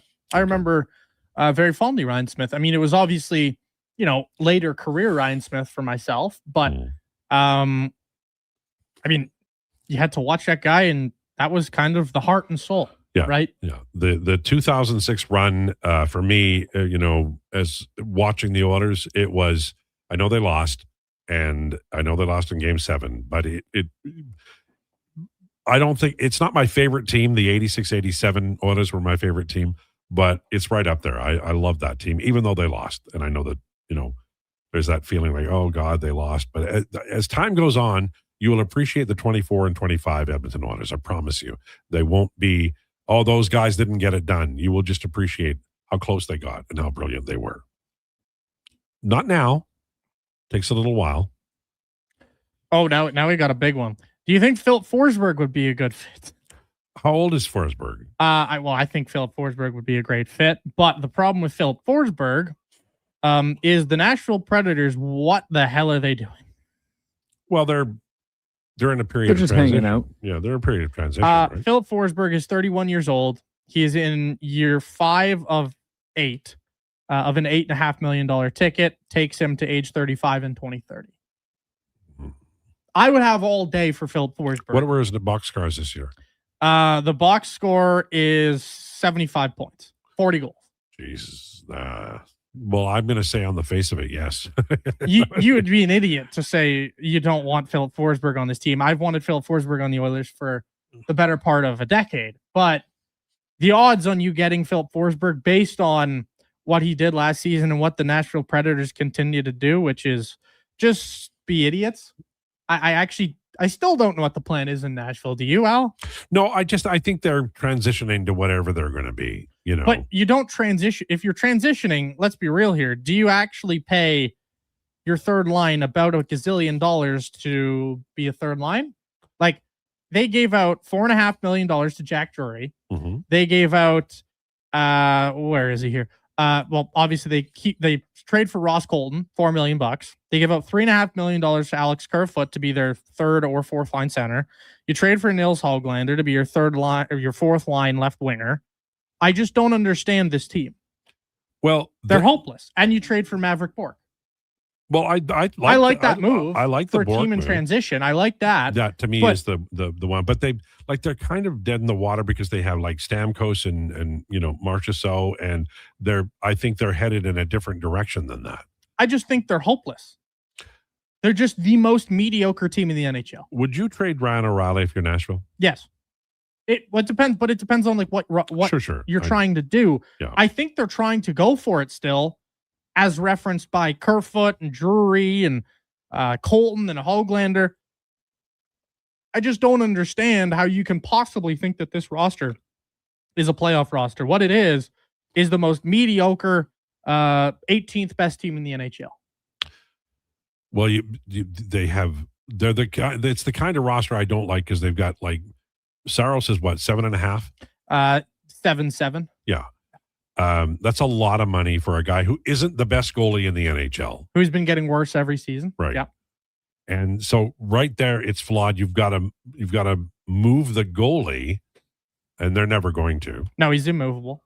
So, and you can't play him as the backup. I mean, yeah, Justus Annanen's not going to be your starter. Like your third pairing defense sucks. Your second pairing sucks. Your first pairings. Well, Brady Shea's been no good since going to Nashville. I love Roman Josi. I like Nick Hague on your second pair. I like your top line if this was 2019. And I like, bits and pieces of their forward group, but you're basically mixing in Luke Evangelista and Maverick Bourque and, young Wood into your forward group, and everybody else is old and decrepit. Well, they shouldn't have signed any of the guys they signed, and they should have traded Roman Josi because you could get a ton for him. Yeah. And you're rebuilding, whether you can pretend you're not, but you're rebuilding. Who's their best skill player? Forsberg and who else? It would be Forsberg and Stamkos. And then you have... How old is Stamkos? 36. And how many goals did he score last year?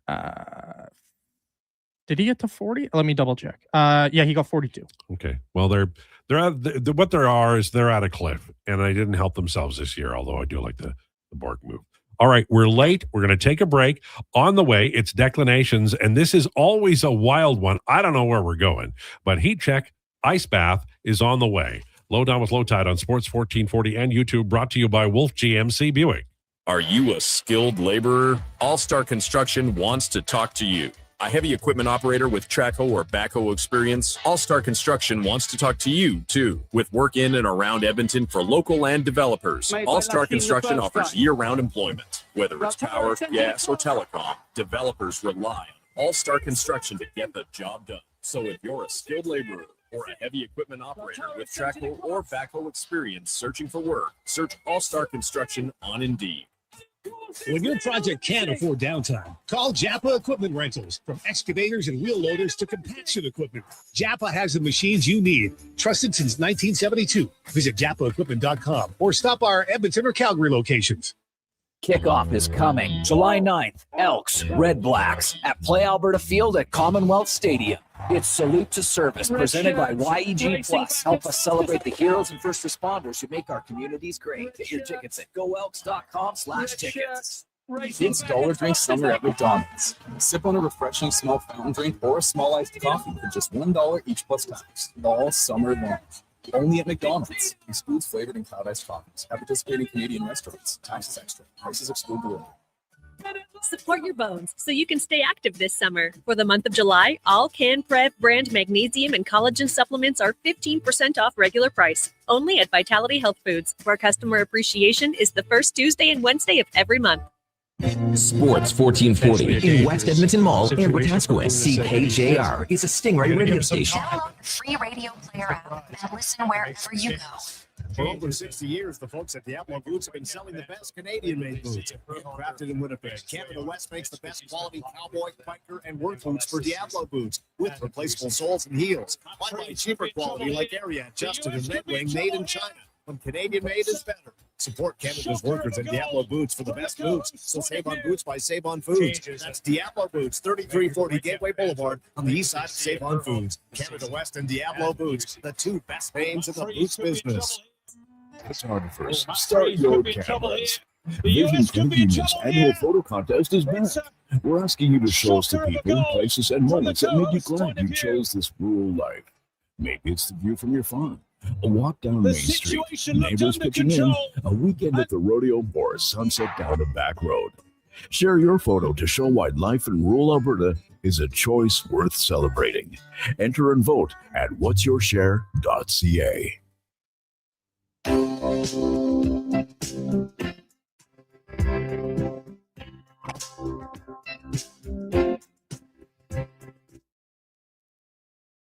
The Lowdown with Lowetide on Sports 1440. Can you fit Sports Encyclopedia on a business card? Presented by Wolf GMC Buick. We're making it easy. WolfGMCBuick.com.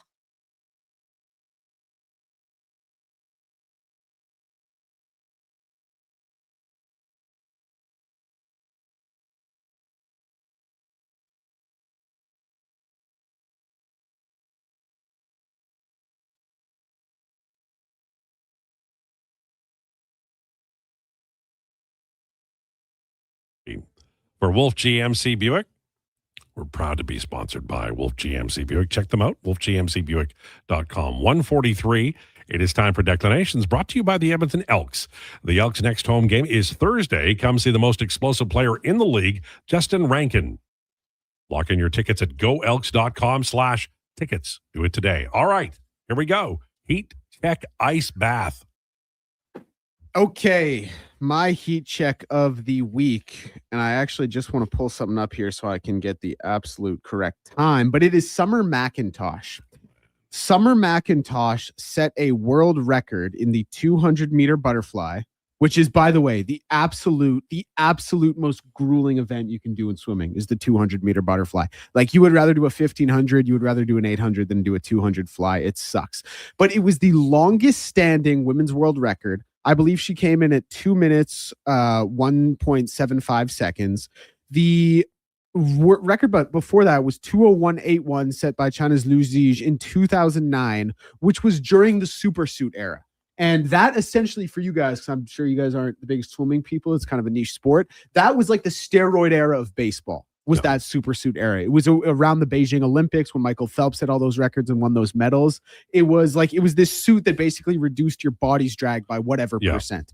And to break that 17-year-old record is just absolutely amazing. She is a superstar of superstars in the swimming world. And she's like 19. And she's 19. I know. And she watches Love Island because anytime I go to the people's profiles, she's already following them. But it's really, really special, once in a generation kind of stuff. So she is my heat check. My ice bath, pretty obvious one this week for me, FIFA and the United States of America. Oh, and by the way, despite rigging the tournament, you guys still got absolutely shelled by Belgium. You got belt to ass. Tim Ream, all you had to do was stand there and it would have been a goal. But you guys are going home. So the USA and FIFA, you guys are my ice bath this week. Deserved. Rightfully so. All right. My heat check this week. This is per OptaStats. This is the second time that he has been my heat check since we have debuted this segment. There we go. In his first 35 appearances of 2026, Mason Miller has a 0.98 ERA and a 16.45 strikeout per 9 innings pitched mark. Incredible. Miller is the first player in MLB history to have a sub-1 ERA and over 16 Ks per 9 through his first 35 appearances of a season since 1913, when earned runs were first tracked. That's dominant. That's about as that's if that's not dominance, I don't know what is. He won't win the Cy Young, but which is unfortunate. Yeah. Because by technicality, he is by far the best pitcher in the MLB this year. Yeah. Now going from dominance to dominated, the exact same team, the San Diego Padres, are the second team in MLB history to have a 6-game span with an 0-6 record, 75+ hits allowed, 60+ runs allowed, 30+ walks allowed, and 15+ home runs allowed. The other was the Phillies from June 19th to 22nd in 1929. The Padres doing things that... Well, that Phillies team brought on the Depression, so God knows what the Padres are going to bring on. Just wasting Mason Miller's life, basically. He'll get traded. Unbelievable. Yeah. Oh, yeah. Yeah. I mean... You got to trade him. Or he'll get signed to a $500 million deal with the Dodgers. Who knows? Yeah. But anyways, the Padres make it on both sides of my Heat Check Ice bet this week. I actually do think he might end up going. The Dodgers already have a closer, but but he's injured. Well, they could use a new one. Yeah, well, they got more money than Roosevelt. So, all right, your turn. My Heat Check is the U.S. losing. In what? In the soccer? World Cup. Okay. Oh yeah. It's I mean, let's be real here. That was a brilliant hate watch for everybody who had the TV to watch it. And the decision made on the red card made it easier. Of course, it made it easier to hate. And so naturally, anytime the US is kind of losing something now, I'm actively going to be rooting against them, and I'm actively going to cheer once they lose. And they lost, so I'm a happy camper, and I think the rest of Canada is probably a bunch of happy campers. So that's the Heat Check. The U.S. loses again. Sayonara, guys. It feels so weird to watch everybody cheer against the United States based on my life experience. Oh, yeah. But we are here. Yeah, we are actively here, and it feels so good. As for Ice Bath, I'm just going to give you the plain and simple. The Toronto Blue Jays, will they ever win again? I don't know. No. They just suck right now, and watching this putrid offense, watching player after player come to the dish and knowing they're not going to get it done, they're not good enough. It's a different feel. Like last year, I felt like they got lucky all year, right? I felt like their roster wasn't actually that good. And I said it during the year, like, their roster, I don't feel like is actually this good. I feel like it just kind of got lucky and they had the perfect storm. And now you're seeing it, right? You're seeing guys regress back down to earth, and you're seeing, I mean, Ernie Clement's playing some damn good ball, but hitting 300. Get him out of there. Outside of Ernie Clement and Kaz Okamoto, I feel like this team just doesn't have it. They stink. And so you're watching a team that is kind of going through the motions and just waiting for the trade deadline to sell off. It is what it is. Yeah, no, Tony, they're only 3.5 games back of a wild card. I know they're only, but watch the team play. Hey, let's not sit here and pretend I haven't watched the team play. I know. I know they look awful. I know you've watched. But they suck. Like but they also, are. Vladdy, terrible. sit until you're healthy, because it's it's a shame to watch. I love Vladdy. Oh, Vladdy's an awesome baseball player, but Vladdy can't do anything. Vladdy can't dance. He looks horrible, and everybody who's playing other than Kaz Okamoto and Ernie Clement right now, it's go sit down on the bench. It's go, enjoy your popcorn, enjoy your bubble gum. You guys really just need to figure something out. It's Nathan Lucas has been good at times. Nathan Lucas has been terrible at times. Everybody's kind of been either awful or they've had about 2 weeks where they've been good. They stink right now. Yeah, and even the guys like Gosman, who are really good, are starting to really crack under the pressure.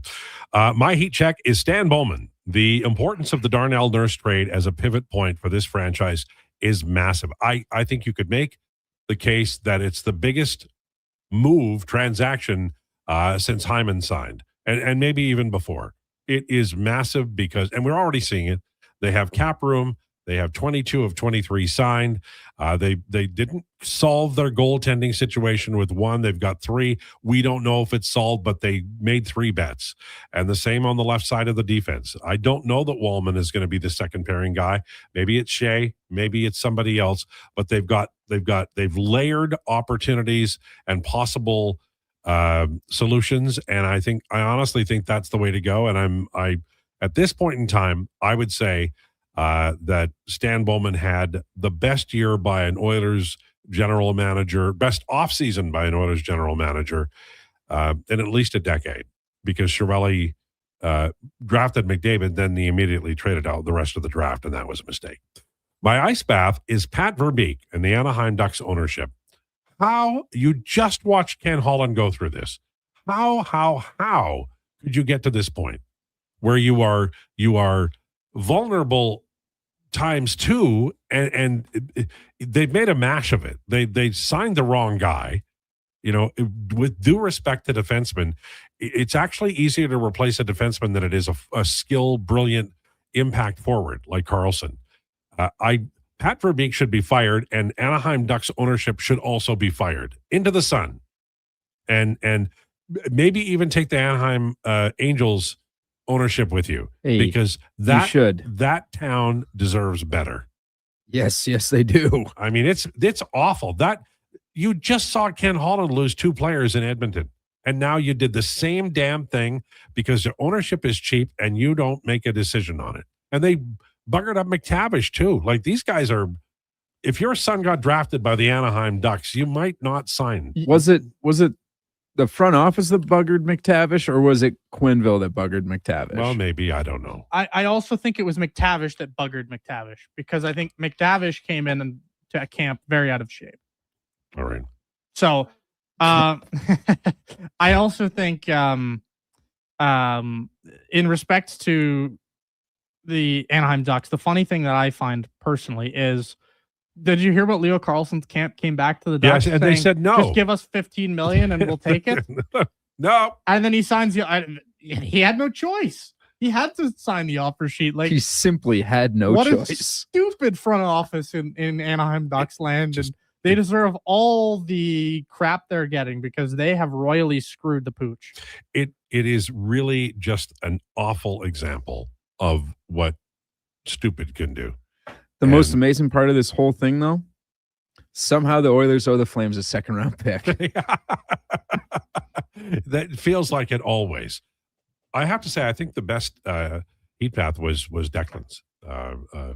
A brilliant story, and one of the all-timers in for Canada at any level. And 19. It's amazing. I mean, let's be honest. She's probably the most dominant Canadian athlete currently. She just sets like a new record every month or whatever, to the point where we're like, oh, hey, it's Summer McIntosh. She set a new world record. Classic. We, believe it or not, from my USA sentiments, we got 2 people saying, stop being a hater towards the USA. Well, I mean, for someone my age, it's such a change in the weather, Mm-hmm. But I mean, in this particular case, I think it's fair to say that the U.S. brought it on themselves. Absolutely. You basically had the governing body cheat for you, and you still lost. Yes, it's hilarious. Yeah, I'm not of a mind to defend the United States. Coeur d'Alene, Idaho is one of my favorite places in the world. I love their food sizes when you order a dish. I love the rock and roll and the movies and everything. But in this particular case, I think that they're stone alone because of the actions of the government and the way it was played out. I wish I could buy a beer in a gas station. I do too. Me too. There are some great things down there, Yep, but there there's are. also a lot of terrible things. All right, Jason Krueger on the way. Thanks so much for tuning into the Lowdown. Please enjoy your game.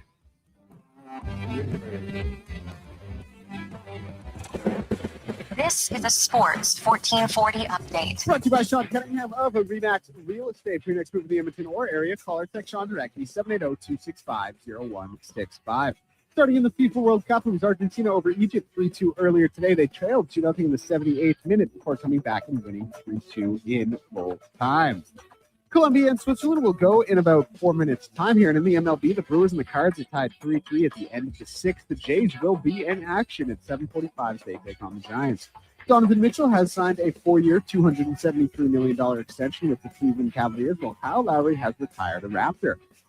The Toronto Maple Leafs have hired former Senators rival Daniel Alfredson as an associate head coach, and Summer McIntosh has withdrawn from the Canadian swimming trials with an injury. I'm Declan Krueger. This has been a Sports 1440 update. Sports 1440.